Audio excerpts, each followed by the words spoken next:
Last one டைம்ன்றது தளபதி கடை set ஆகலாம், நம்மளால கண்டிப்பா செட்டே ஆகாது. அதாவது நம்ம லைஃப்ல வந்து ஒரு பேட் ஹேபிட்டை விடணும் அப்படின்னா அது ஆல்கோஹாலா இருக்கலாம், இல்ல நீ சுகர் கட் பண்ண போற, நீ ஃபிட்டா மாற போற, லைஃப்ல எந்த ஒரு விஷயமா வேணா இருக்கலாம். எல்லாருமே சொல்ல பொறுத்து லாஸ்ட் ஒன் டைம் இது மேல நான் சாப்பிடவே மாட்டேன், இதுக்கு மேல இந்த விஷயத்த நான் பண்ணவே மாட்டேன்னு சொல்லி நம்ம லைஃப்ல நம்மளே ஏமாத்திட்டு இருக்கோம். லாஸ்ட் ஒன் டைம் சொல்லிட்டு எத்தனை வருஷமா நீ உன்னை ஏமாத்திட்டு கொஞ்சம் திங்க் பண்ணி பாரு. வருஷமா ரெசல்யூஷன் எடுக்கிற, நிறைய விஷயம் நீ பண்ற, சுகர் கட் பண்ண போறேன்னு நினைக்கிற பட் சுகர் சாப்பிடுற, இந்த ஆல்கோஹால் விட போறேன்னு நினைக்கிற ஆல்கோஹால் குடிக்கிற, சிகரெட் விட போறேன்னு நினைக்கிற நீ சிகரெட்டை பிடிக்கிற.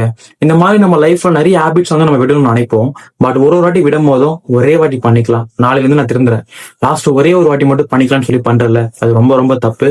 அந்த ஹேபிட்டை நீ விட்டா உன் லைஃப் மாறும்னா, நீ திரும்ப திரும்ப லாஸ்ட் ஒன் டைம் சொல்லி நீ திரும்ப திரும்ப தப்பு பண்ணிக்கிட்டே இருந்தனா உன் லைஃப் இங்க மாற போறதே கிடையாது. உனக்கு ஒண்ணு வேணும்னா அதுக்கு ஒண்ணு சாக்ரிஃபை பண்ணி தான் ஆகணும்.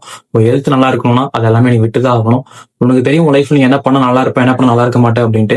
உன் லைஃப்ல எதுதான் நீ விடணும்னு நினைக்கிறியோ இப்பயும் ஒன்றும் பிரச்சனை கிடையாது. அந்த ஹேபிட் திரும்ப திரும்ப பண்றதை விட்டுட்டு லாஸ்ட் ஒன் டைம்ன்ற வேர்டு வாழ்க்கையில தூக்கி போட்டு குறிப்பிடுற வழியை பாரு. சொன்னா புரிஞ்சுக்கோ. உங்க ஃப்ரெண்ட்ஸ் யாராச்சும் ஒரு பேட் ஹேபிட்ஸை விடணும்னு நினைச்சிட்டு லாஸ்ட் ஒன் டைம் சொல்லிட்டு இருந்தாங்கன்னா இந்த ரீல மறக்காம உங்க ஃப்ரெண்டுக்கு ஷேர் பண்ணிட்டு நம்ம பேஜை ஃபாலோ பண்ணிக்க மறந்துடாதீங்க. புரியும் நினைக்கிறேன். நாளைக்கு பார்ப்போம்.